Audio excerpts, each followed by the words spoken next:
Selamat datang kembali di channel saya. Terima kasih telah berkunjung di channel ini. Nah, kali ini kita akan melanjutkan serial database yang sebelumnya sempat saya buat dan udah agak lama ini belum saya lanjutkan lagi, yaitu pada serial SQL lanjutan ya. Nah, untuk materi yang akan kita bahas kali ini adalah materi SQL constraint. Nah, di SQL itu ada yang namanya constraint.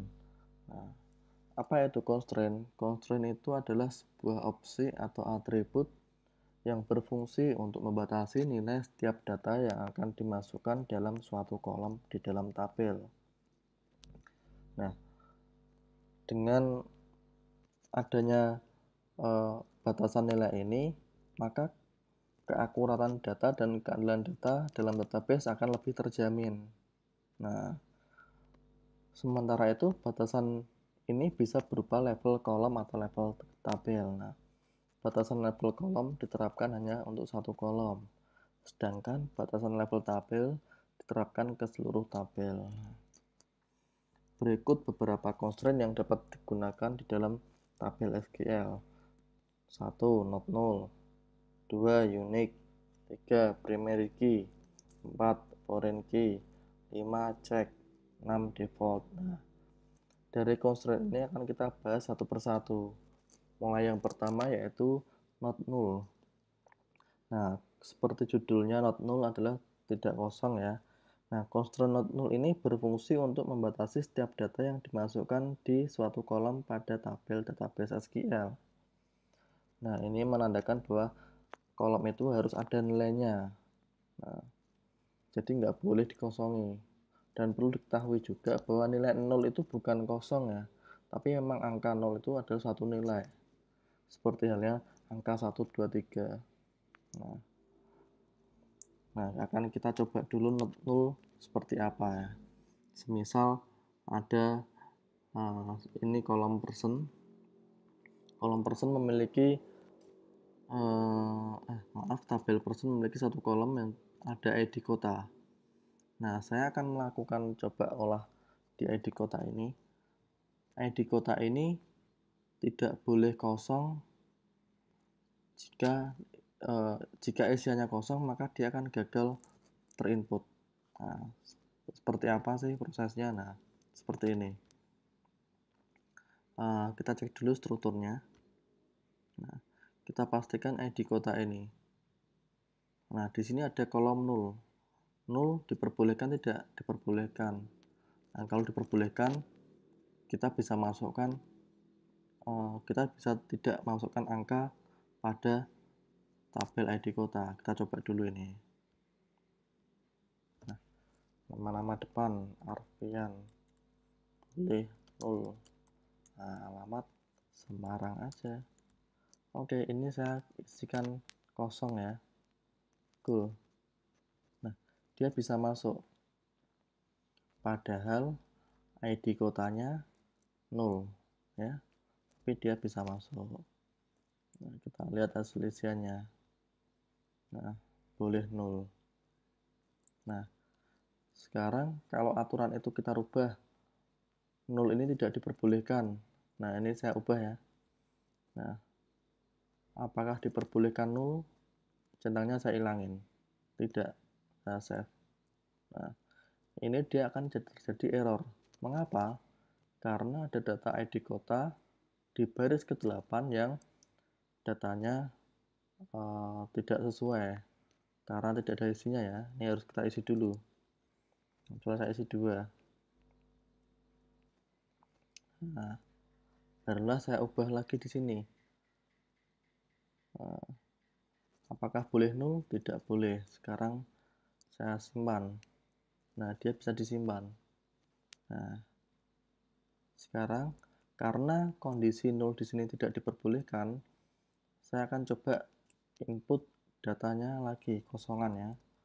Arfian Hidayat. Jalan coding aja dulu.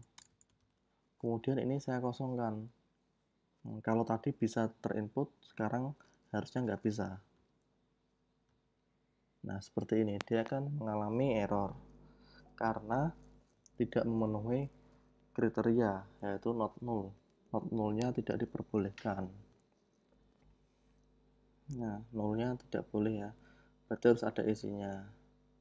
Sekarang coba saya isi di sini, kasih angka, saya edit angka 2, ini pasti bisa. Nah, dia bisa masuk karena ID kotanya ada isinya. Nah, seperti ini, itu penggunaan not null. Nah, sekarang yang kedua ada lagi constraint unique. Constraint unique ini berfungsi untuk membatasi setiap data yang dimasukkan di suatu kolom tabel database SQL. Data yang dimasukkan harus berbeda dengan data yang ada sebelumnya, sehingga tidak ada data yang sama dalam satu kolom. Seperti halnya primary key ini. Primary key pasti unik. Nah, sekarang saya akan menambahkan misal ini saya menggunakan tabel kota ya. Nah, nama kota tentunya nggak ada yang boleh yang sama. Nah, sekarang kota ini akan saya bikin unik. Nah, kalau sekarang saya coba menginsert, memasukkan kota yang sudah ada. Ini sudah ada kota Semarang, Pati, Kudus. Saya masukkan lagi kota namanya Kudus. Nah, oke, dia masih bisa masuk. Seharusnya hal seperti ini tidak boleh terjadi karena datanya sama. Nah, ini maka perlu saya hapus dulu biar nggak redundant. Nah, bagaimana kita mengatur agar kolom kota ini menjadi unik? Seperti judulnya, nama constraint-nya adalah unik ya. Nah, contoh seperti ini, constraint kota kita bikin unik. Nah, change. Nah, oke, sebentar saya cari uniknya. Uniknya di bukan di sini. Nah, di sini. Nah, ini centang, ini perlu dicentang atau di sini more, klik unik di sini. Nah, do you really want to execute alter tabel kota add unique? Nah, ketika kita menggunakan tombol ini sebenarnya itu menjalankan perintah SQL ini, alter tabel kota add unique kota. Oke. Nah, query ini sudah dijalankan dan berhasil sehingga kota ini sekarang menjadi unik. Nah, sekarang saya coba input kota Kudus lagi, harusnya nggak bisa ya. Oke. Nah, sekarang dia error karena ada duplikat entry Kudus for kota. Nah, inilah fungsi dari constraint unique. Nah, cukup jelas ya. Oke. Selanjutnya akan kita lanjutkan ke constraint berikutnya, yaitu primary key. Primary key ini suatu constraint juga. Ini mirip dengan constraint unique. Bedanya adalah constraint primary key hanya bisa digunakan pada satu kolom saja. Sementara constraint unique bisa digunakan pada beberapa kolom. Jadi tidak mungkin ada dua primary key yang dipasang dalam dua kolom di satu tabel. Nah, perlu diingat itu ya. Nah, hanya ada satu kolom primary key dalam satu tabel SQL. Sedangkan unique constraint bisa dipasangkan dalam beberapa kolom dalam satu tabel. Nah, di sini ada primary key, ini warna kuning ya. Dalam satu tabel itu nggak boleh ada primary key 2, harus ada salah satu. Kalau ada primary key 2, ini akan menjadi masalah nantinya. Nah, kalau mau ada hal yang dua unik, maka perlu kita gunakan constraint unique. Nah, mungkin ini hampir sama, bedanya adalah primary key digunakan untuk sebagai acuan dalam tabel data. Nah, oke. Nah, seperti ID ini ya. Nah, selanjutnya ada constraint foreign key. Constraint foreign key ini berfungsi sebagai rujukan ketika memasukkan data dalam satu kolom. Jadi, jika ada data yang akan dimasukkan di kolom yang memiliki constraint foreign key, maka data tersebut sebelumnya sudah harus ada di tabel lain yang sudah dijadikan rujukan. Seperti halnya tabel person ini, ada tabel ID kota. Nah, ini harus ada tabel rujukan sebelumnya, kota. Nah, kita bisa mengatur foreign key-nya. Nah, untuk tabel kota ini hanya ada untuk kota 1, 2, dan 3. Kalau kita masukkan ID kotanya ini 4, harusnya dia nggak bisa, tapi ini masih bisa. Sehingga perlu kita lakukan yang namanya constraint foreign key. Nah, ini saya kembalikan 2 dulu. Oke. Nah, bagaimana cara membuat constraint foreign key-nya? Relation view. Nah, seperti ini. Ada namanya relation view ya. Kasih nama foreign key-nya. FK kota. Foreign key kota. Kolomnya ID kota. Database yang direlasikan apa? Nah, saya pilih kota. Kolom ID. Nah, on delete restrict. Nah, on update restrict. Nah, kalau misalkan kita melakukan delete, maka ini akan ikut berubah. Kalau update pun juga sama ya. Kita pilih yang restrict. Nah, add constraint. Oke. Oh, maaf. Kita save aja. Kita save. Nah, constraint-nya jadi ya. Nah,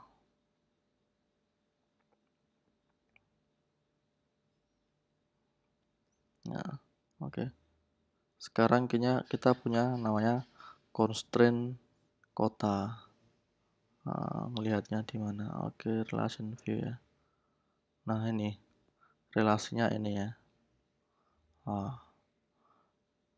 Terus misalnya, nah setelah kita buat relasi tersebut, ini ada angka 1, 2, 3. Maka di tabel person ini, kalau kita isi menjadi 4, dia nggak bisa, error. Kalau tadi masih bisa kita isi 4, sekarang udah nggak bisa ya. Nah, karena foreign key-nya tidak ada di tabel kota. Kalau 3 masih bisa ya. Nah, dan di phpMadmin ini bisa diklik ya. Ternyata angka 3 ini muncul kudus. Ada titelnya, keluar pati 2, 1, seperti ada linknya ya. Nah, seperti ini. Nah, ini untuk foreign key kotanya. Oke, kita lanjut untuk foreign key selanjutnya, yaitu foreign key check. Constraint check. Nah, constraint check ini berfungsi untuk melakukan pengecekan data sebelum disimpan di dalam kolom tabel SQL.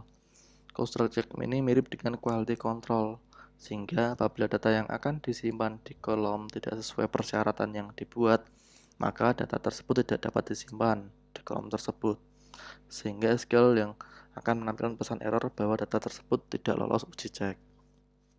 Sebagai contoh,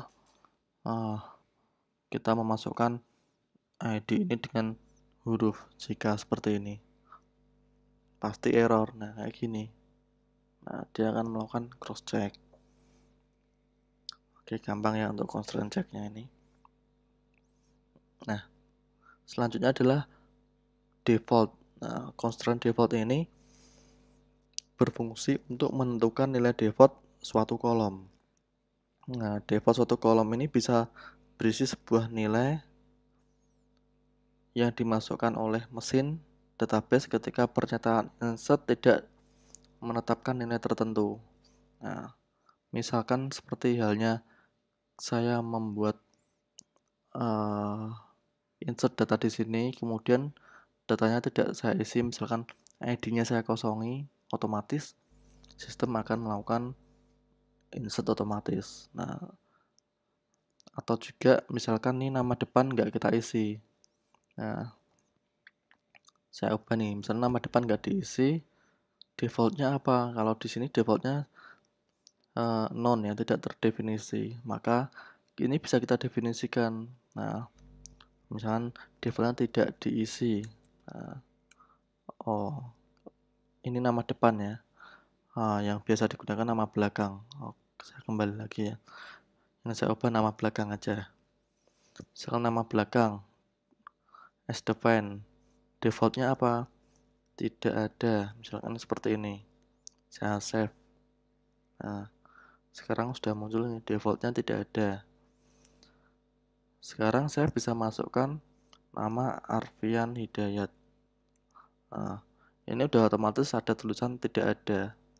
Ini adalah nilai default kalau kita tidak melakukan insert data. Nah, ini kita pilih.